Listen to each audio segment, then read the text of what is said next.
À la permanence de Nicolas Perruchot hier soir, la déception se lise sur les visages. Avec 41,75% des voix, le député sortant cède son siège de la première circonscription au socialiste Denis Robiliard. Un score douloureux, mais sans surprise pour le candidat du Nouveau Centre. C'est conforme à ce qu'on imaginait au soir du premier tour. On avait calculé qu'on aurait à peu près 4 points d'écart. C'est à peu près ce qu'il y a ce soir. Donc c'est conforme à ce que malheureusement on avait déjà vu dimanche dernier. Au soir du second tour, le Blésois s'ancre donc un peu plus à gauche après le basculement de la mairie en 2008 et des présidentielles en faveur de François Hollande. Pour le nouveau député, une page se tourne en Loir-et-Cher. C'est le sentiment d'abord que le Loir-et-Cher, par mon élection, peut participer au mouvement français vers la gauche et qui peut participer à la majorité qui est donnée à François Hollande à l'Assemblée nationale pour qu'il puisse mettre en œuvre sa politique. Dans les deux autres circonscriptions, en revanche, la vague rose n'aura pas déferlé.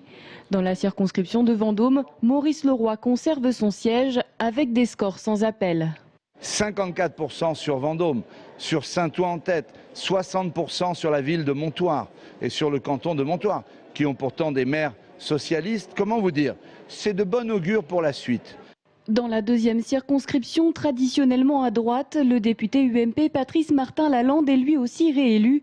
Mais la socialiste Tania André aura créé la surprise en arrivant en tête notamment à Romorantin et Menthou-sur-Cher. Qui n'a pas permis effectivement, avec les scores cumulés des cantons où j'arrive en tête, de battre Martin Lalande. Mais bon, pour une première fois, je suis globalement satisfaite. À l'issue de ces législatives, la gauche semble donc progresser en Loir-et-Cher. Néanmoins, le département reste majoritairement à droite et le Front National, qui avait rassemblé un nombre non négligeable d'électeurs au premier tour des législatives et de la présidentielle, tiendra sans nul doute une place importante lors des prochaines échéances électorales.